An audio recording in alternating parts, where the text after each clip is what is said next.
Okay, I think it's time to start our study session. Summer, can you call the roll? Sure. Commissioner Patterson? Here. Commissioner Norwood? Here. Commissioner Baker? Here. Commissioner Roberts? Here. Commissioner Stallings? Here. Commissioner Orr? Here. And Mayor Mason? Here. All present. At the Commissioner's request, discuss any item of concern on the regular session agenda. Is there anything anybody wants to discuss?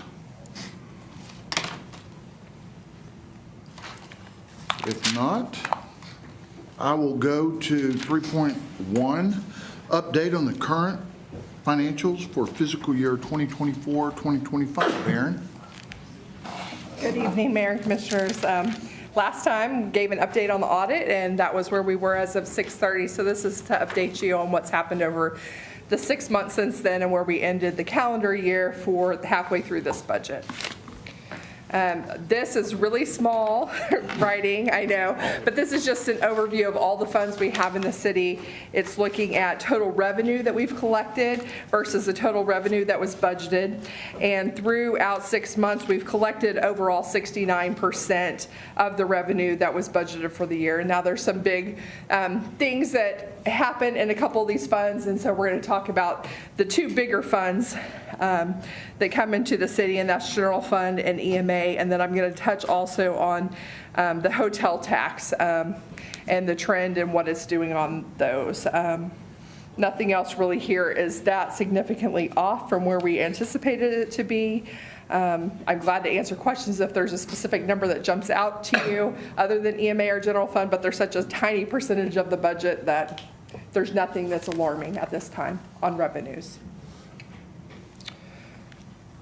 We move into the general fund. You can say year-to-date receipts is $45.4 million. The budget for that same 6 months was $30 million, so we've collected $15.3 million over where we had anticipated to be. And as you can look down that variance column, you can see $5.2 million of that is due to sales tax that were up, and a lot of that was the one-time payment that came in for use tax in December that was $3.8 million, and so a significant portion of that variance is from that one payment from the one company. Other than that, we're trending just a little ahead where we should be in franchise fees, court fines, permits, miscellaneous. The grants there that you can see, the $9.9 million, we had previously received the ARPA funds, and they were sitting in unearned revenue this whole time. And we did recognize that revenue finally in December for the two Garney payments that were for Call Lake. That when I did the Call Lake update, I'd let you know that we drew down those funds. This is recognizing that revenue of those funds into the general fund for this year. So overall, we're sitting at right on target for transfers, what we plan to have coming in. So we're at 75% of the revenue for the entire year. This is just breaking down the sales tax month over month. You can see that each of the 6 months so far, we have exceeded where we were in the previous year. If you look at this column right here, 3.1, 0.28, 13%, 16%, 0.94, and then 128%. That's the increase year over year. So from fiscal or July 23 through December of 23 to a year. And then the last column there is the year-to-date variance, so up 25% based on that large $4.3 million variance that happened in December. Quick question, have we had that kind of growth every December? Is it usually that high on sales tax revenue? Because that looks extraordinary.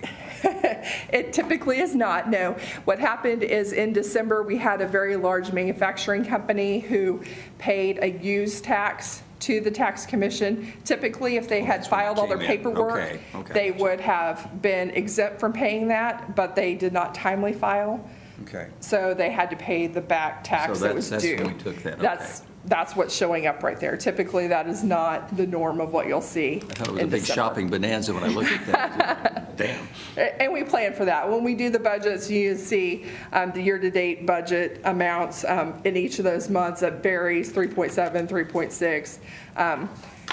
December is really... I would jump in there and say sometimes it's good to be lucky, but we're also good and lucky, so in that situation. So you did verify with OTC, so I We're going did. to have to pay that. It's going to stay in our coffers. So these are the amounts, whenever we're looking at this in December is what it's saying.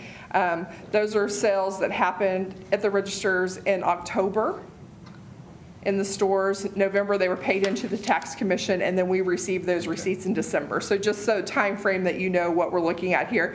So that's why that one's budgeted a little lower. October sales is what we're reporting there as revenue in December. So whenever you see future months updates, you'll see a higher number in February that would be associated with December sales. Yeah. So overall, we're sitting at 5.5 million over where we had budgeted. That includes sales tax, use tax, tobacco tax, any tax that we receive through the tax commission that they collect on our behalf. And so when we break that down, this includes everybody. General fund is about 2.6 of that, 2.6 million. EMA is also about 2.6 million. And then police and fire for their public safety tax each have $143,000 of that variance in their funds. And this is the history. It mirrors, of course, what we saw for Call Lake, the history of what we've collected versus what we budgeted. You can see the trend overall where it's growing, and the blue line is what the actual was, the orange was the budget, and we're, again, on track to more than exceed what we have budgeted for the year. And we want to talk about sales tax performance. Now, these numbers are a little in arrears. This is looking at fiscal year 24, which we just finished, but we get this reporting a little bit later. So overall, FY23 to FY24, we were up on just sales tax, 0.25%.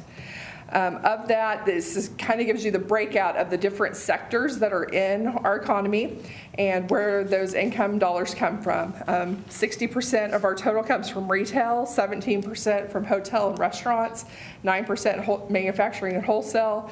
Services are 6%, and utilities and others was 8%, and that's for the entire fiscal year 23-24. And when you see the green and the red there, that is how much it changed from one year to the next in that specific sector. So even though retail makes up 60%, it grew 2.6% from FY23 to FY24. And the same thing, hotel tax, or hotel and restaurants, excuse me, was an increase of 2.2%. Manufacturing and wholesale was down 7.1, services were up 0.9, and utilities and others were down 10.5. When we're looking at that and you see what are those areas that are going down, I just want you to see dollar-wise and historical-wise what the total is when you look at it historically. Here's a breakdown by percentage of how much of our revenue comes from those different sources. So when we're looking at utilities making up 10%, it's typically been around 10%. It varies a little bit, going back and forth between 8, 9, 10, 9. Services have been stable over that 5-year period. Manufacturing, you see we have a little dip, but we've been up a couple of years from where we had been. Hotels and restaurants, not a surprise. From FY20, when COVID happened, we've seen that fall off a couple of percentage points, and then this last year finally had a slight increase from where it was. And then retail's kind of just been all over, but you see retail and hotel restaurants are what we're highly dependent on for those sales tax dollars coming in. So to see manufacturing and wholesales and utilities go down a little, those are being shifted to other areas, and as a whole our pie is growing, so not really reason for concern in my mind at this time.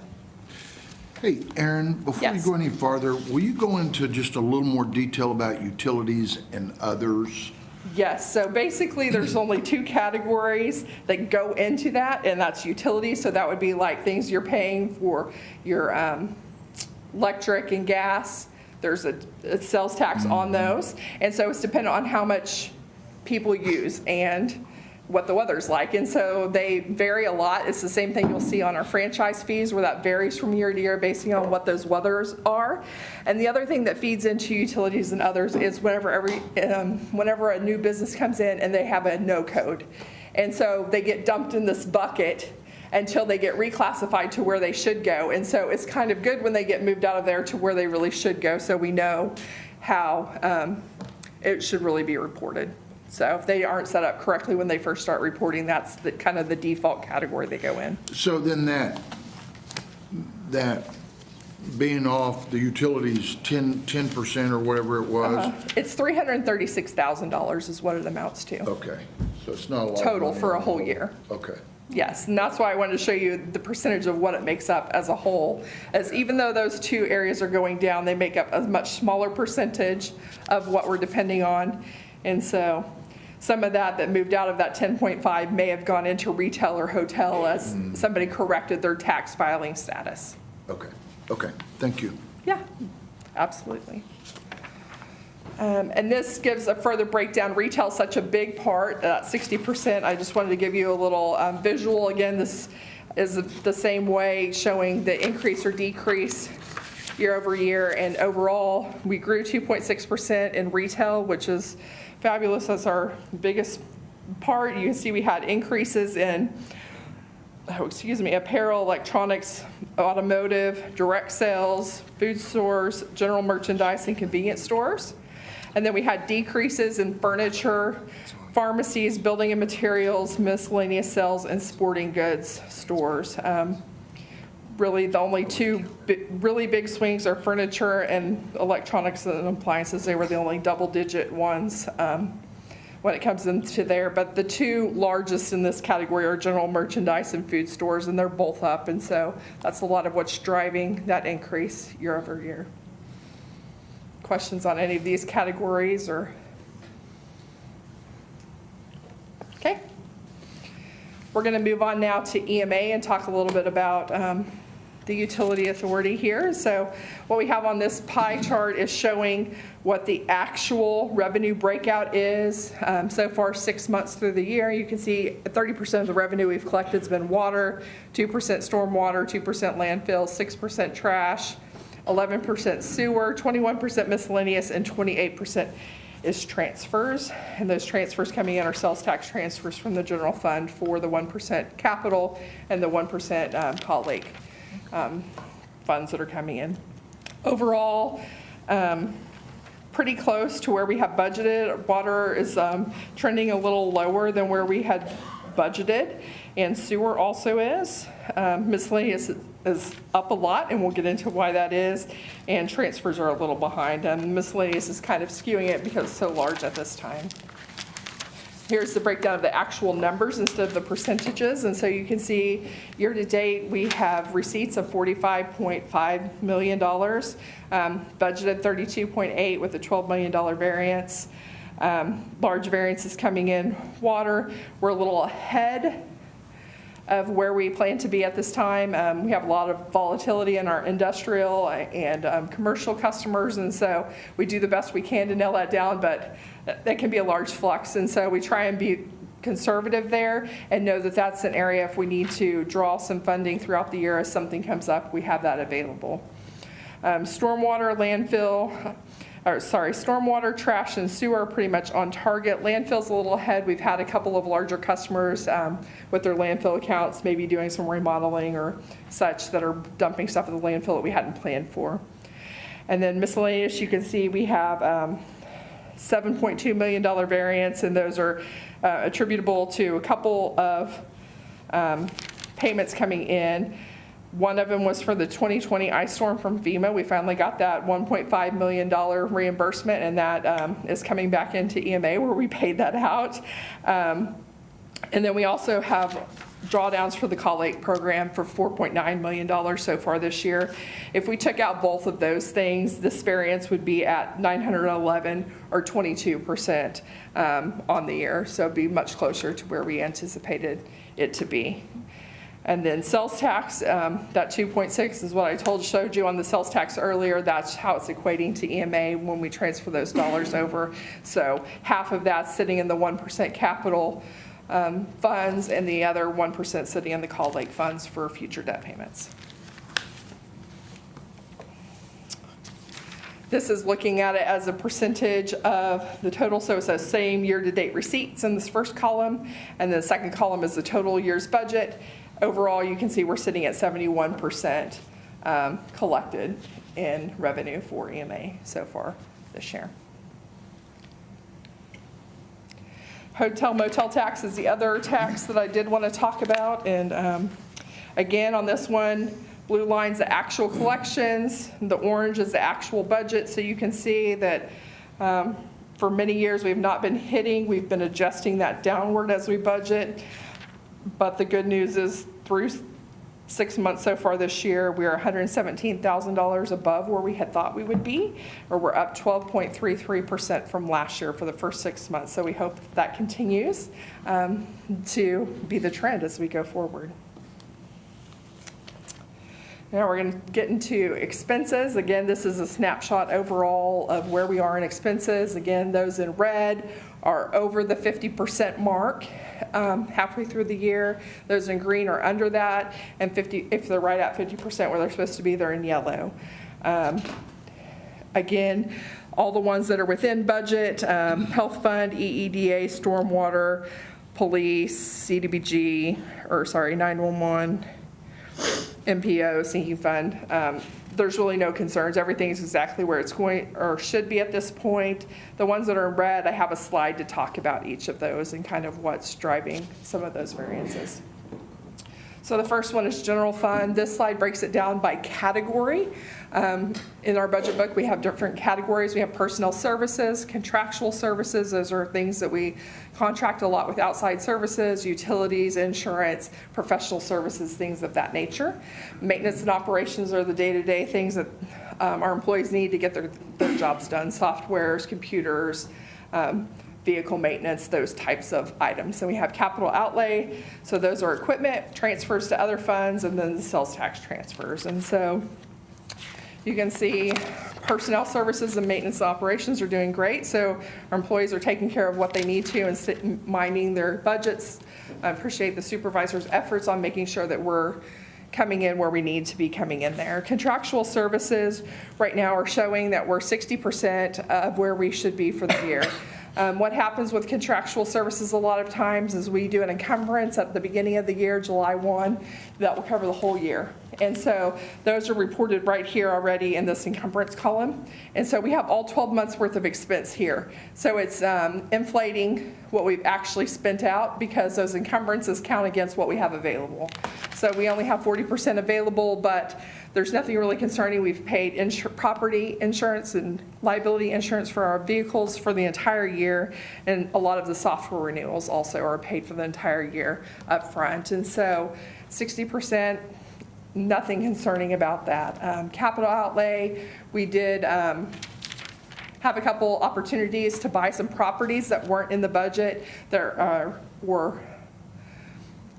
2 back here on State Street, and there's been 3 over on Randolph that we've been able to secure this year. And so that's a little bit of what's driving this. If we continue to have more properties become available, we may come and ask to be able to spend some of that additional sales tax to purchase more of those properties if we need to within this fund. Transfers out to other funds, we're at 65%, and again, that's a lot where we just send all the funds up front. 911 is one that doesn't have funds to give it to them like monthly throughout the year. They need it up front to pay some of their bigger expenses in the beginning. And so taking care of some of those, that's typical of what we see. And then the sales tax we've already talked about. This is taking general fund and just breaking it down by department. So you can see a lot of those operational departments are in green. They're taking care of what they need to take care of. Again, the ones that are over administration, safety, general government, and information technology they're not much over, and a lot of that is driven by those software costs or professional services that we talked about. The big thing that's driving is those bottom 3 that we talked about, the general fund transfers, sales tax transfers, and the equipment replacement lines that we just talked about on the last slide. The other funds that are showing over at this time, we have airport, and this is the same breakdown by category. The categories here, the contractual services, have to do with all the projects that are going on at the airport. And there are a lot of projects going on at the airport right now, and that will continue to grow. I think we're going to have some more projects come up that we're getting some more funding for. But finishing up on the joint use, the South Ramp hangars. They're working on the crosswind runway lighting, South Ramp hangars, and apron phase 2, the new taxi lane, reconstruction of taxiway B, and the rehab of 7535 in taxiway A. So all of that money going in and out is causing this to rise, but each time they have an amendment, that's coming to you, and you're aware of that as you approve those changes. So all of that's been awarded to those people at the time that we do those, so that's why we're at 95% for the year. And then capital outlay, he's at 100%. He only had one project in the budget, and that was to do some painting. It's under contract, it just hasn't happened yet, so right where we should be on that. Golf fund is the other one. And this one, even though it's at 50%, 52%, still wanted to put it on here. The only thing that's causing them to be over is that their golf lease payments for their carts are encumbered for the entire year. That's it. Other than that, they're right on target. They're doing really great. EMA, you can see almost every category here is a little bit over where we're supposed to be. This is one where we have a lot of contractual services and things that are, again, paid all up front. Contractual services, the large part of what's driving that is our contract with Stover, as it's awarded in July and encumbered for the entire year. Maintenance and operations, we did have a balloon payment on one of our trucks, 3 trucks that we had in solid waste that was made in September, and so that's what's driving that number up into the 59% range. Capital outlay, they've been just chomping at the bit to get their stuff ordered, and so I understand that. We've been a little lighter on equipment, so we did front load a lot of purchases in capital outlay this year for EMA. And then the debt payments were at 54% as we've been working through some of that. What's happening with it is the SRF loans that we don't have fully drawn down, we don't have amortization schedules on yet fully.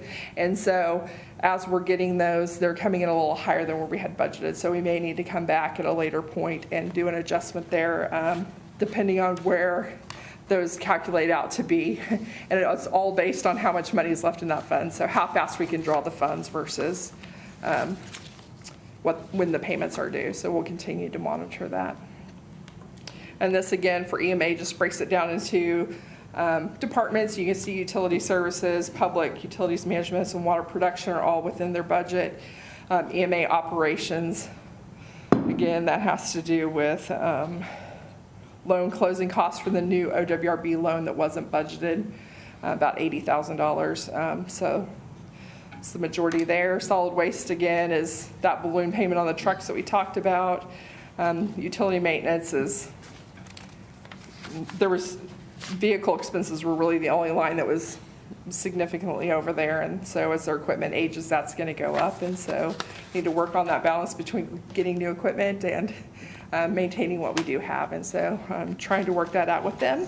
The wastewater plant management, again, is the Stover contract, and then EMA equipment replacement, you can see there we're at 57% on that, and a lot of that has to do with infrastructure, meter parts for our AMI system and being on order.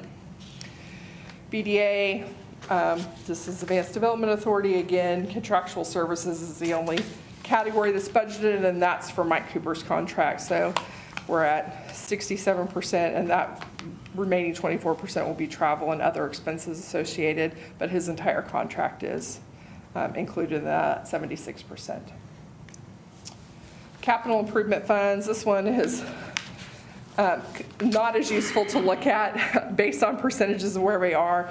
What happens in these funds is these are all the engineering projects. So at the end of the year, these FY25 encumbrances, we of course fully award those. There's a large amount of rollover encumbrances, and so those are added to the adjusted budget. So from the very get-go, we have probably half the fund or more that is 100% spent here because it's under contract. And so seeing these at 79, 74, or 91, it just means engineering's ahead of the game on where they need to be on spending their dollars and getting the projects out a lot earlier to bid, which is a lot easier for us to maintain the budget. So we appreciate that effort for them getting projects out earlier in the year and making that be able to work. So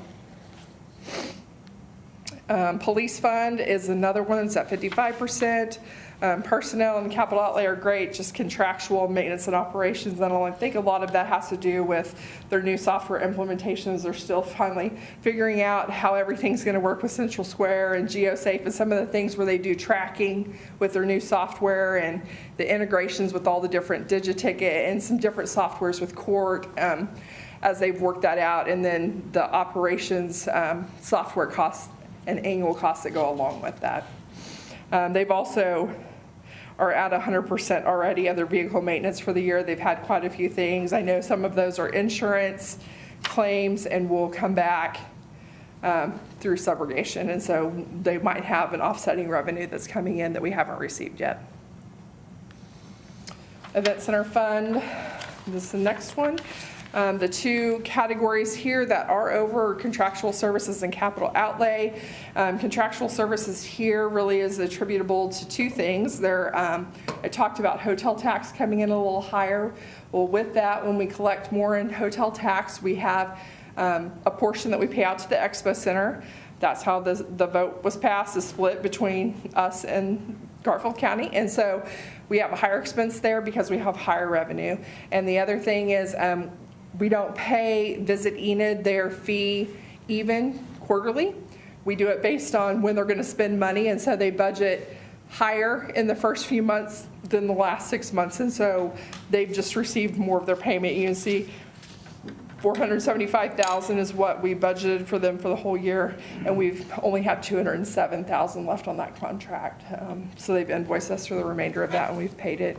And then capital outlay is really due to those new video boards and the new sign that you guys approved, and that funding came from the renewal agreement with OVG. And so a lot of that, we're paying out the final payment on those video boards tonight on the meeting with your approval. So it's just getting that project done, and they got it done pretty quickly once we got everything set up. So, Aaron, on the money that they're going to, have they already reimbursed us the money? Yes. Or- Okay. yeah, it's already in the account. That's part of why the revenue in the event center is a little higher, because it wasn't anticipated at the time that we approved the budget. And we have fire fund. Again, here, personnel is the only thing that is within budget at this time. As we're looking through the line items, contractual services, some of the things that have happened is they've paid dues and insurance for the entire year, but workers' compensation is really driving a lot of this cost for them. We budget across the city workers' compensation based on historical averages, and it's just been a higher claim year for them for work comp. So we'll continue to work on that to see what we can do, but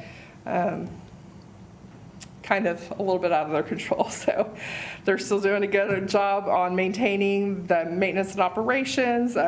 They did do a lot of software and computer up front during the year, and then they did a 911 operational transfer for the entire year. And so 911 needs those funds up front, so both police and fire sent those all up front, and those come out of maintenance and operations.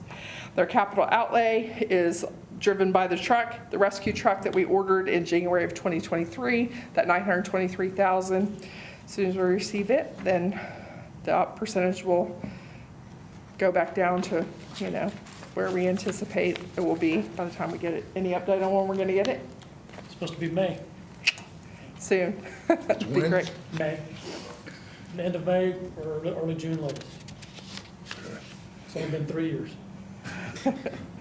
So this is where we sit on all of these funds through December. So then I went ahead and took a look at running projections. And I just want to explain to you what running projections are. So for running projections, what it is actual dollars collected or expended or under contract for the first 6 months. And then for the last 6 months, it's just what was budgeted. So when we get the budget approved by you guys, we take every number that's in the budget, break it out to the 12 months. And so we upload that to the software. And so all it's doing is there's been no adjustments. It's just based on what was put in there. So there can be some variance that needs to happen on those, and we'll work on those. But just want to start talking about revenues, first of all, when I look at year-end projections. And there's nothing, obviously you heard that revenues are looking pretty good across the city. There are just some that I want you to be aware of that we're going to continue to work with.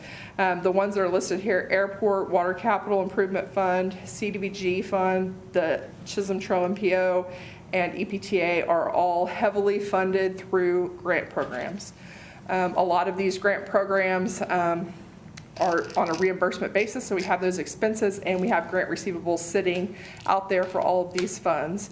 We're working through the pause And what that means as far as funding, I've received notice from about 15 to 20 different agencies that they're looking at what they're going to be doing with the pods. And so we continue to turn in all of our paperwork just like normal to get reimbursed for these, but it may just be a little longer. But we'll work with each agency and each of these departments to make sure that we're staying on top of how each agency is handling it so that we can get our grant reimbursements. Not a concern, but just something we're going to be watching. So yellow, caution, we need to be keeping our eye on it in my department to make sure we're where we should be.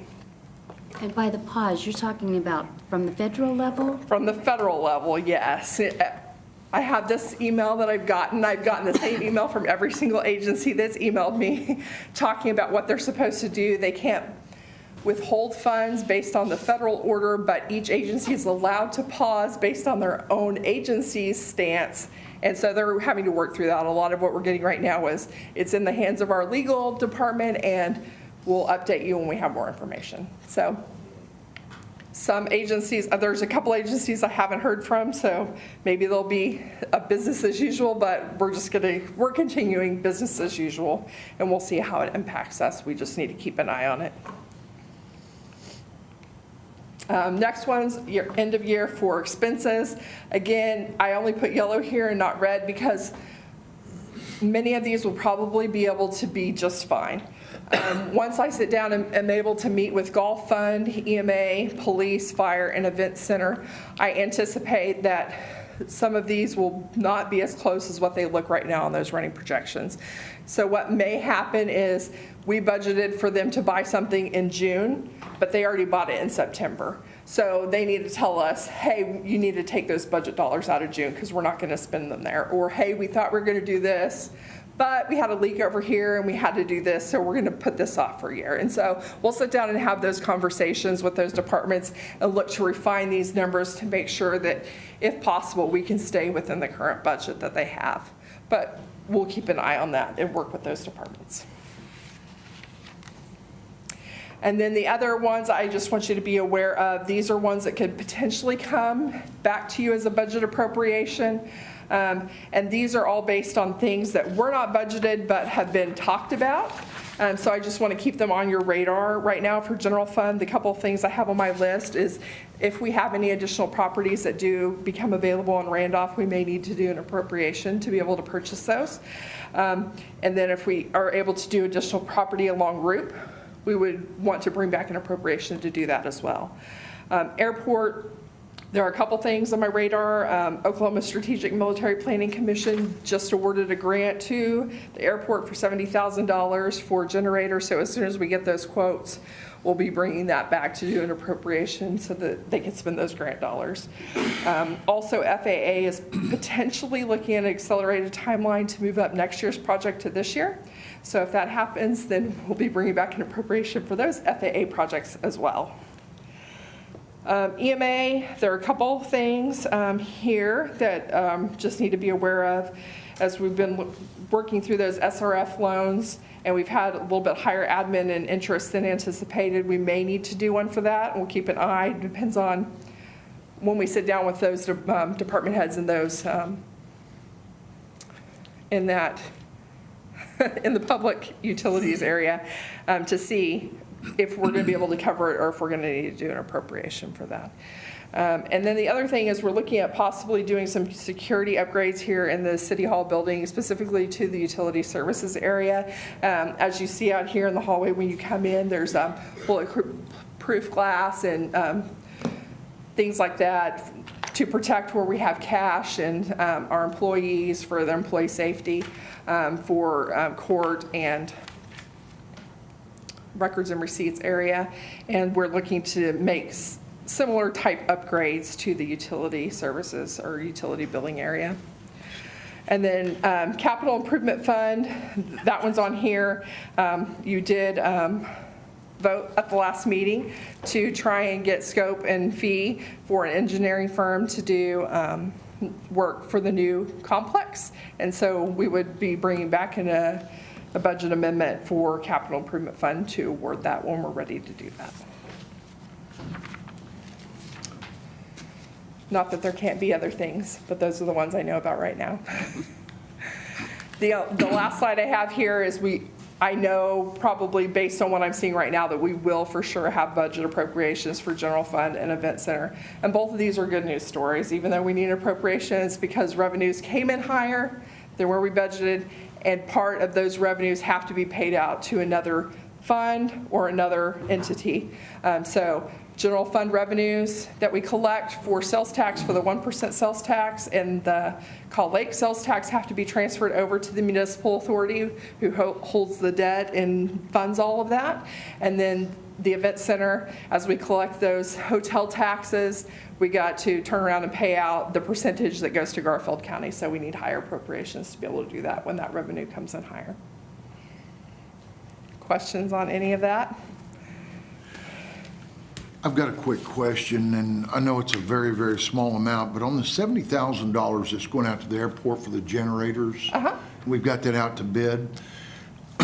Do we have any preliminaries? Do we think the $70,000 is going to cover that, or do we think that's 50% of it, or any thoughts on that? And you may not know. I don't know, but I know that Keston will be able to fund if there's any match that's needed to get the sizing that he needs for the generator for the airport. I want to say it's around $85,000. That's what I recall. So no, the grant won't cover it all, but it'll cover most of it. Okay. Then the second question I have on the event center.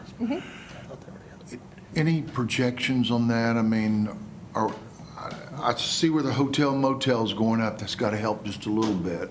It does help a little bit. And we've put a lot of restrictions on what they can spend money on. So, I mean, are we moving any closer to? I can answer that. To be frank, we're about, I think the last report, 54. 154,000 is the projection for the whole year. So tomorrow, we have a meeting. Aaron was talking about meeting with the departments. I'll be meeting with Aaron and Jeff to talk about that facility and what can be done to get back to our budgeted subsidy amount. So when I say 150,000 or 54, that's addition to the subsidy. So we have tried several things. There's been some concerts that did not, trying, I think. Anyway, yes, there's been some things, but Mayor, it still needs work. It's a work in progress. So my goal is to work with Jeff and Aaron to figure out how we can get to that subsidy, stay within that subsidy amount. But it's not projecting that way right now. Okay. On those The good news is we have, concerts, were they concerts that were guaranteed again? You know, I'll know more after tomorrow. Okay. Probably can visit with you more after that. Okay. And the council. And I would expect at some point, probably early in the next quarter or maybe even in March, we'll bring them back to come in and update the council. Okay. Anything else? That's my last slide. I have to showcase my ignorance briefly, and I should have asked at the time when the slide was up, the Chisholm Trail, was that the Chisholm Trail Municipal Authority? What was that? Chisholm Trail Metropolitan Area What the hell is that? Planning Organization. Yeah. It's a new organization within the last year, and so when the census kicked Garfield County over 50,000 people, it's a requirement that we form this MPO organization, and they help do planning for transportation within Garfield County, and it's tied to our transit funding as well. And so airports, part of that, NODA, ODOT, a whole group of people, but we meet monthly. And in fact, we have a technical board meeting tomorrow for that group, and they have a policy board meeting the next week. So we'll learn more about it. There was a lot of funding that had to come up front on that, wasn't there? I mean, just a lot of work. A lot of work. Yeah. Yeah. To get started on that, yeah. There's openings too, if you'd like to be involved. It's a fun group of guys and gals. Let me contain my excitement. Okay, thank you, Aaron. Yeah. Nobody has anything else? All right, very good. Thank you very much. Okay, 3.2, Call Lake Water Supply Program Update. Jason? I guess we're going to you, Jason.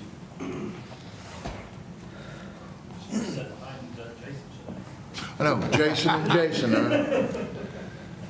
Yeah, good evening, Mayor, Commission.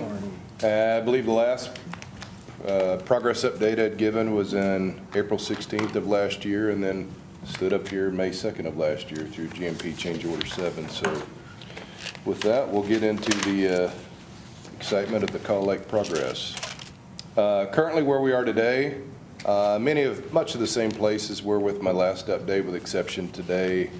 We've transitioned into portions of the startup and the commissioning phase and actively working towards the operational and automation handoff towards Garver as we plug forward with construction. High-level update of a large project of this magnitude. To date, we've got a little over 2,500 submittals, approximately 900 RFIs, and just over 100 field orders to date. So it's a lot of activity happening, not only on the front range, but also behind the scenes. Percent updates of the major infrastructure, again, 5 facilities. The intake structure, I've got it flagged at 98.5%. Technically, we feel it's a lot higher than that, but I'll touch on it later in the agenda. We're waiting on a upsized 36-inch flow meter, so I've kept the percent down a little bit. Pipelines, 99.7%, and again, I'll touch on the percent remaining. The intermediate booster pump station, 99.7. The water treatment plant, that needle moved the greatest from the last update, but we're at 92.5%. And then Chestnut water main, 99.8%. So of those items, and again, working back through those on the pipelines, I'll touch upon that with the remaining portions of open cut and the interconnects. I hit more in detail on the treatment plant than Chestnut. The only thing currently outstanding on that is the final disinfection and termination of the fiber communication system. The alignment, so originating at Call Lake is the raw water intake structure, roughly 70 miles of cross-country transmission main. Along the way outside of Gober, we got the intermediate booster pump station. Then here in town, the new greenfield water treatment plant, as well as the Chestnut distribution main. From here, I'll move into the 5 various facilities with some progress photo updates. I'd love to give Garney's fiscal, but that's going to be boring and full of reds, unlike the budgetary that we just heard. But anyway, we're going to stick to the good news stories today. Intake structure. This is a depiction of the electrical building, the HVAC system overlooking Call Lake. That's cool. Another photo, just zoomed a little bit to the right, that captures the top deck of the pump station gallery. And within that, you can see the access hatches. Standing within that area, looking back towards the electrical building, you've got some of the shoreline protection in the riprap areas. And on the right edge of that photo, you can just get a glimpse of, and I've got a picture further in the agenda, but of the floating log boom systems that surround the intake header. Also at the intake, the 3 vertical turbine pumps and motors.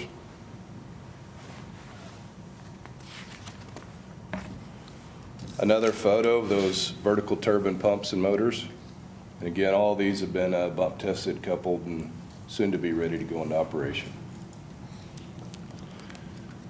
Within the intake facility in the pump station pipe gallery, this is the air compressor system responsible for operation of the pneumatic valves that are underwater. And then as a quick reminder, our scope of work does not include the air burst system, but we do have the piping components that are already installed, subaqueous or underwater, so if ever in the event there's an expansion, all the primary piping's in place. And then one of the few days out of a year you can find the Call Lake this smooth and glassy, but this is a look out in the intake header area and the floating log booms. And again, capturing some of the shoreline protection and riprap area. Moving on from the intake to the 70 miles of the raw water pipelines. I think at last update, we'd had 5 of the 8 pipeline segments pressure tested. Today, we have 6. The 2 remaining are within segment 7 and 6, and I'll touch on those in a bit more detail. Segment 7 is related to the open cut interconnects at the Arkansas East HDD, and the one within segment 6 pertains to Bodart Creek. Other than that, all the piping's in and everything outside of those 2 limits have been successfully pressure tested and ready to go into operation. This aerial here, the blue, better depicts areas that have been pressure tested to date. Segment 7's somewhat of a short pipeline segment, but on the top right of that, you can see a sliver of blue. That depicts segment 7. And the pink is, or segment 8, excuse me. The pink is the remainder of segment 7 and segment 6. It's installed, it's just not pressure tested, is that what I? That's correct. Okay.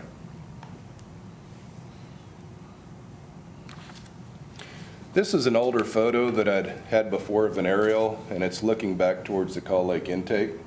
And this is a USACE property, and again, as you've heard from me countless times before, it's been a pleasure working with the Corps of Engineer folks out there at the lakeside, and this is a south access road.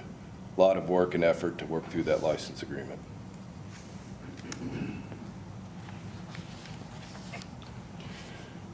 One of the notable updates I have from the prior meeting that I was in here, the 2 bright lights. This has been the morning of December 14th. Depict both sides of the drill rigs at the Arkansas East HDD crossing. I'm going to work through a series of photos related to that horizontal directional drill.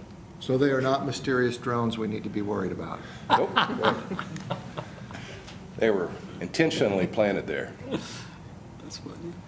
This would have been the rig side of that 2,500-foot directional drill. As the sun began to rise, the mysterious drones still were in play.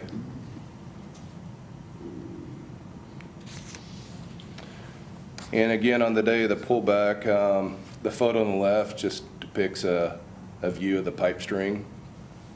And the photo on the right, likewise, but you can also see a portion of adjoining utility company's transmission main that we paralleled. The next progress photo was on the left is events leading into the pullback. And the photo on the right, you can see that the pipe string is disappearing, which means it's crossing under the river.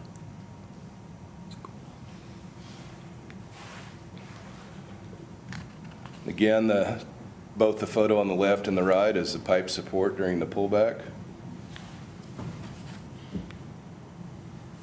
And then that left photo is actually the pull head, December 14th completion of that Arkansas East horizontal directional drill. So it was 364 days post the prior attempt, but it is in and successfully completed.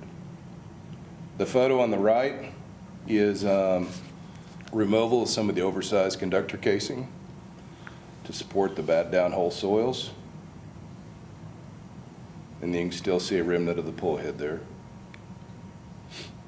These 2 photos is how the piping system appears today. And within the next month or so, and as the contractor finalizes their demobilization, we'll make way and we'll have crews come in, finalize these open cut interconnects, extending from the horizontal directional drill to where we terminated pipe installation previously. And by close of March, early April, we expect the entirety of this to be commissioned and ready for operation.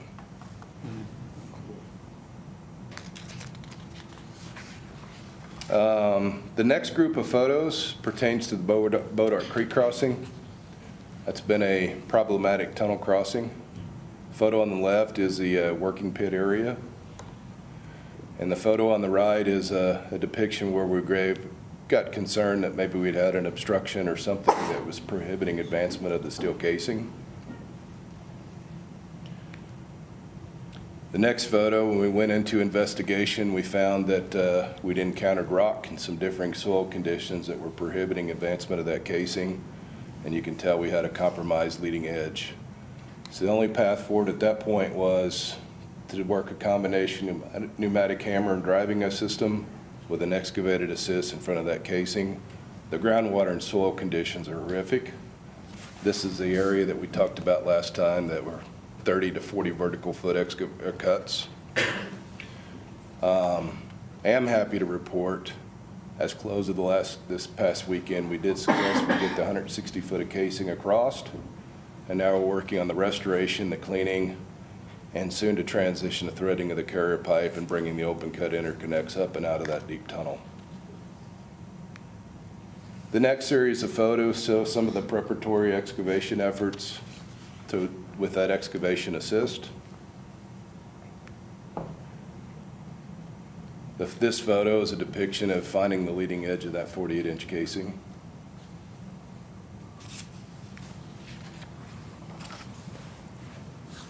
Again, some of the next ones. A few more preparatory efforts. And I presume at some point in the future, we'll be talking more about this crossing. It's been a painful crossing and more to be conversed about it. Moving on to something more positive, the cathodic protection for the raw water pipelines.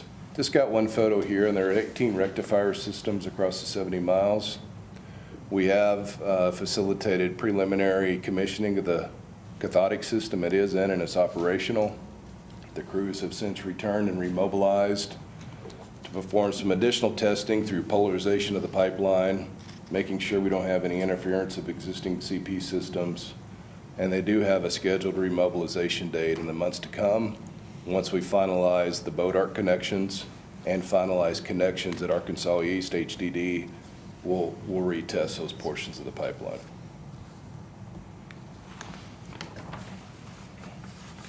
Moving on from the pipelines to the intermediate booster pump station. It's a photo of the 1 million gallon storage tank and the access gate. Again, it's an older photo.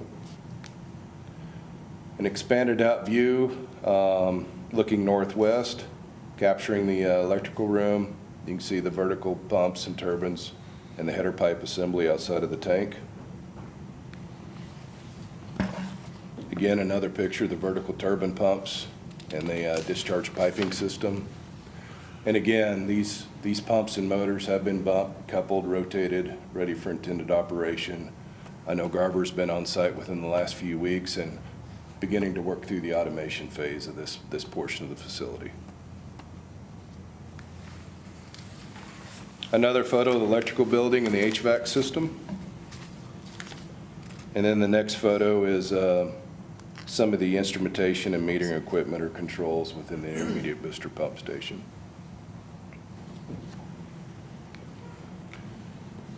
Moving on to the water treatment plant. So we've got some really good updates in here, and then one topic we'll touch on, but from last commission update that I'd provided, there was a big focal point on the filter admin building, and I've got some really good photos to show you some positive progression of work within this slideshow. And from this point forward, we'll work from left to right or west to east, covering each of the major facilities to provide some befores and current updates.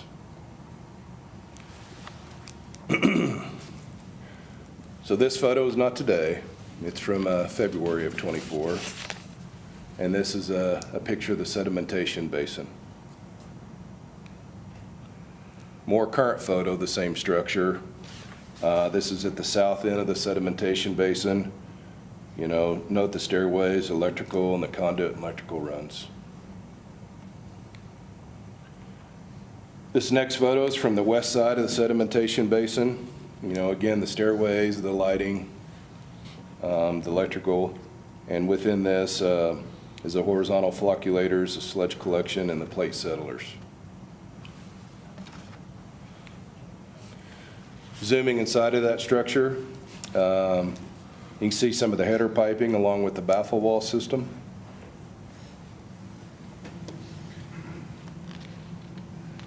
You know, again, not a current photo. This is a June 24 progress photo at the raw water pump station. Transitioning into a more current photo. And this is looking north at the raw water pump station. Again, these pumps and motors have been rotated, bumped, and coupled and ready for intended operation for manual startup. From that area at the raw water pump station, panning out southeast, and look beyond that, you can see the TSRs, or the terminal storage reservoirs, within the background. Moving away from the high service to the ozone building, and this photo was in June of '24. It's a more current update on the east side of the ozone building. Again, the HVAC system, the overhead doors, and some of the final finishes are in place on this structure. Moving to the interior of the ozone within the generator room.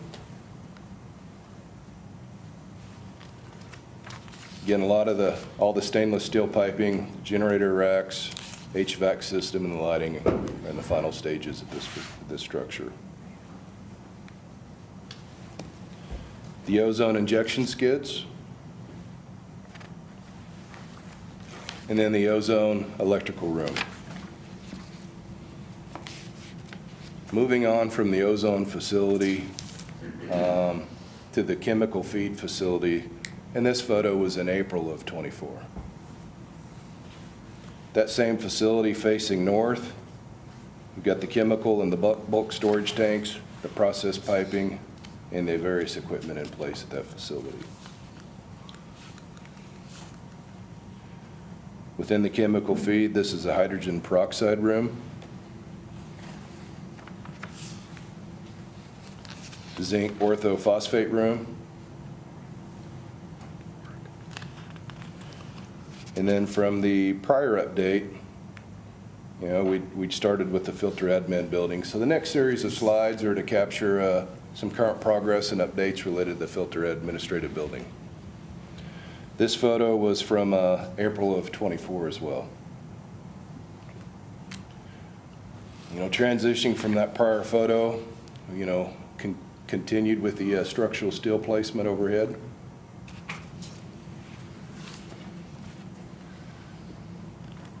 Began to work into trying to secure the perimeter of the building and get it weather tight and watertight. I mean, there was a tremendous effort through all the last fall and early part of this year to get that structure watertight and weather-tight so that we could control the climate in order to allow all the trades work to continue inside that structure.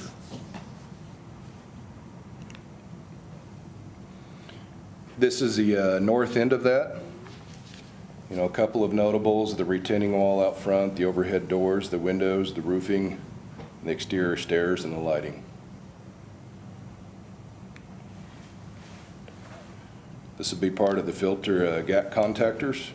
This is facing northwest, looking at the south end of that structure. A more current update. And then a similar photo with one of those nice evenings here in Enid, Oklahoma. Beautiful sunsets. That's pretty. As I'd indicated earlier, a tremendous effort through close of last year and early part of this year to get this structure water and weather tight in order to allow the trades work to continue interior on the inside.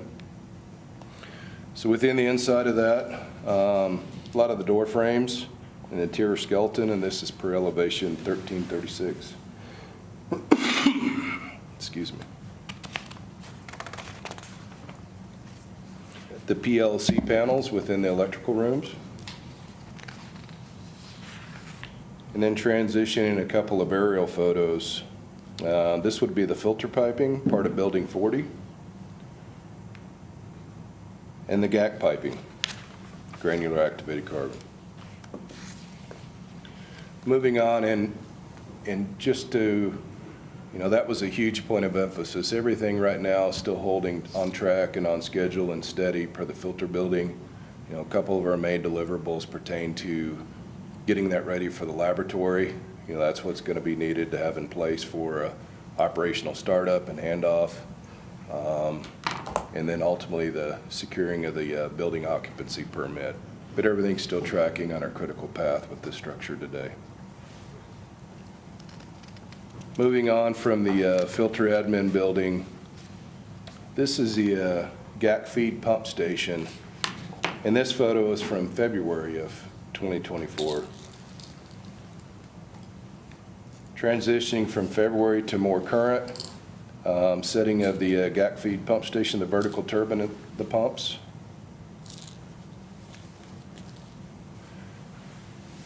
And then the vertical turbine pumps, motors, and the header piping. I didn't have a more current photo to provide, but it looks significantly different out there today as well. The high service pump station electrical building. This was in April of 2024 progress update, and it's building 55. Here's a more current update today, looking northeast, and again, photos of the vertical turbine pumps, the coatings, the electrical building, and the HVAC system. And I'll touch on this more later in the agenda, some TBDs, et cetera, but we've got an area of concern that's going to require some more investigation and internal communications, but this here will be the structure of probably future communication as well. Again, a better look at the high service pump station, vertical pumps and motors.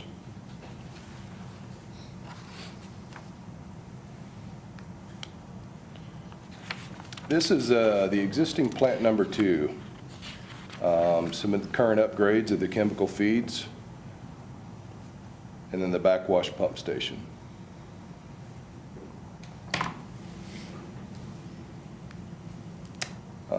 Again, I don't have a more current photo to offer, but this is the TSR yard structures.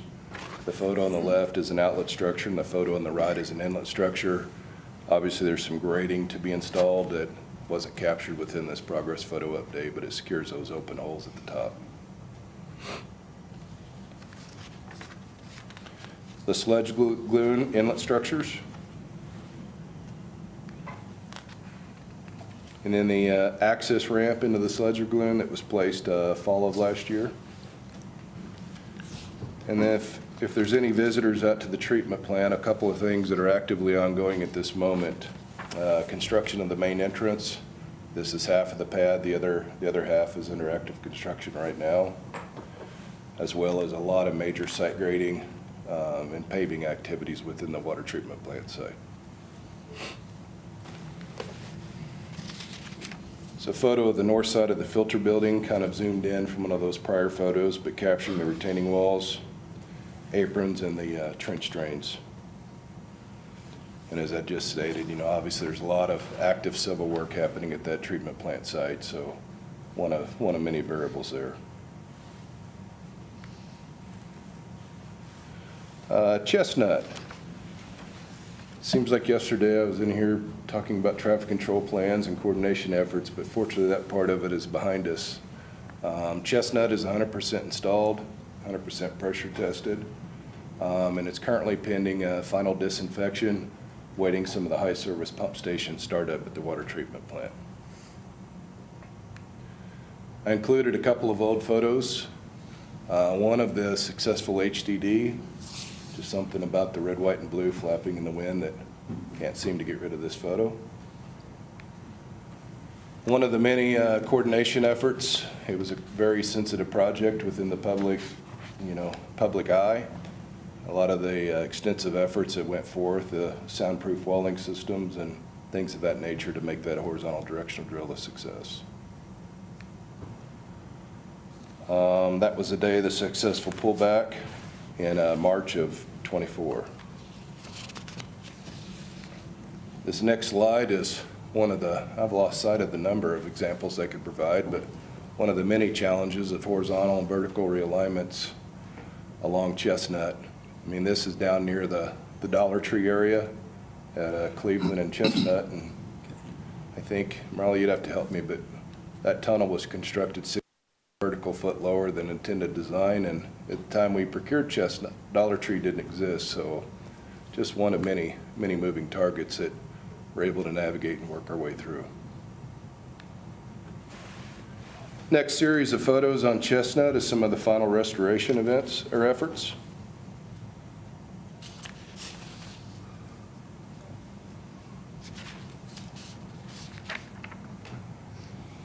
A series of construction activities. We're working our way towards Cleveland intersection along Chestnut Avenue.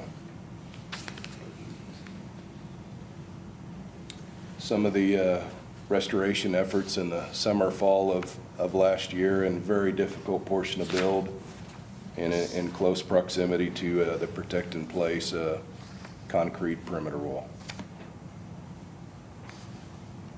A more current photo of some of the restoration within the recent snow and ice events.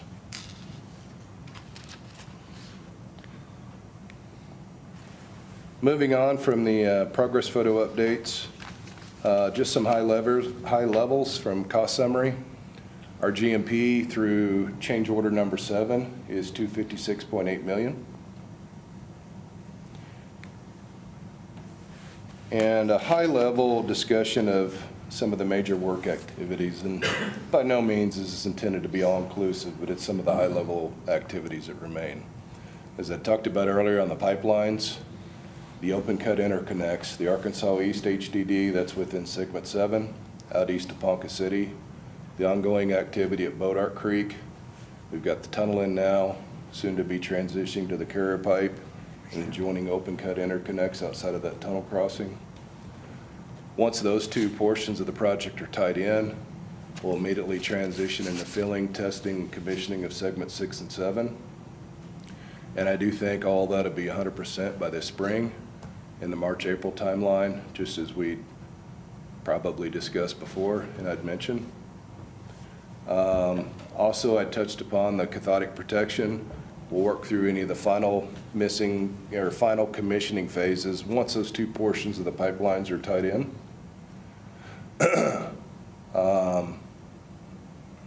Earlier I touched on the intake flow meter.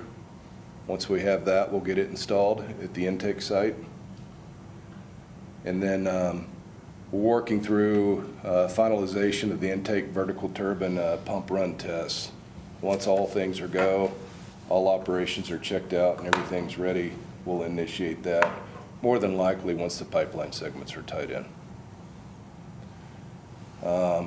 Chestnut, the two items that remain, terminate and commission the fiber optic communication system. I expect that to happen within the next 2 to 3 weeks. Once we had some of the electrical work completed within the filter admin building, that work was again accessible. And I expect that to be 100% before close of February. And then disinfection of the Chestnut water main pending startup of the high service pump station. We'll continue to work to finalize the manual mode equipment startups across all facilities. All the site readiness testing, continuance of the civil, the grading, paving, fencing within the water treatment plants. And then again, not to be redundant, but within the water treatment plant, a lot of activity within the filter admin building ongoing to get that thing final and ready. Multiple activities at the existing plant 2, once we get through the resolve at the high service pump station, and then high service pump station startup and disinfection. So just to touch briefly on the high service pump station delayed startup, we have as a settlement area and working along engineering and geotech to define the root of that problem and assist with engineering input to provide a resolve and a resolution to move it forward. For lack of better words, it's almost like a stack of dominoes that everything went down on the bottom and consolidated, so trying to figure out what needs to be done to correct it and rectify it. Once that's done and that has been remedied, then we can work through the high service pump station startup, disinfection of Chestnut, and then continuance of that portion of the program. Excuse me. The 3 items down below, again, Garney's contractually responsible for the manual mode startup. Garver and the engineering team responsible for the automation component. The city of Enid holds a separate contract with regards to site security and the locks equipment supply within the water treatment plant.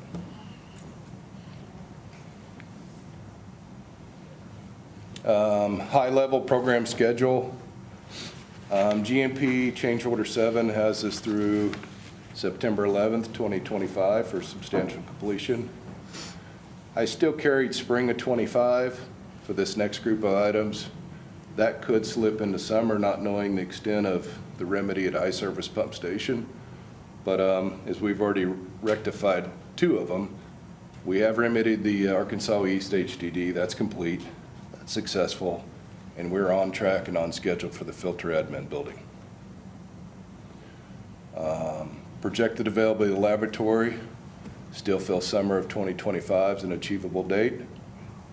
And projected final completion, 2 items, building occupancy permit, and then the unknowns with the high service at this time.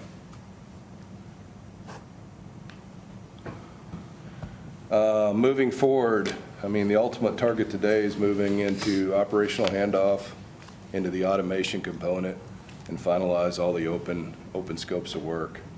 But of most significance for us and our primary focus forward is to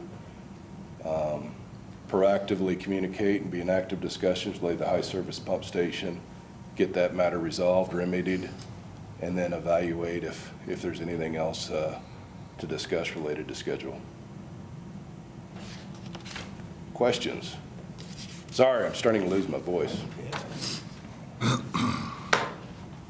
Do you have a vacation plan for October of 2025?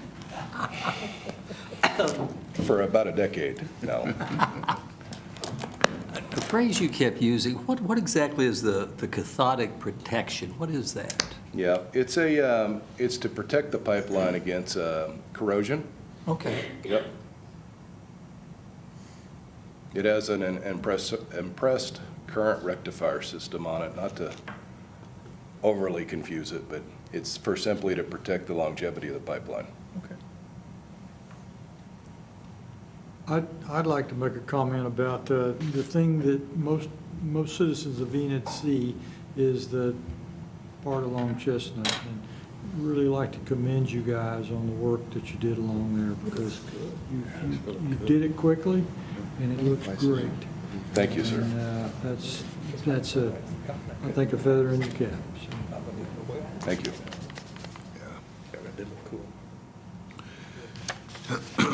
I was really anticipating we'd get a lot of pushback on that, but I didn't get hardly any, so did a good job on Chestnut, on everything, but like Commissioner said, that was certainly an area that was, could have been very disruptive, so, yeah. Thank you. Questions, comments, concerns? No? Thank you so much. Thank you. Appreciate it, Jason. It's amazing. Sir. I was saying it's amazing. It's just so cool. Eric, did you have anything you wanted to talk about? No, sir. No? Okay. 7 years of hearing these enough. I didn't want to slight you if you had You said some. we kicked him enough early on. Okay, well, with that being said, it is 6:14.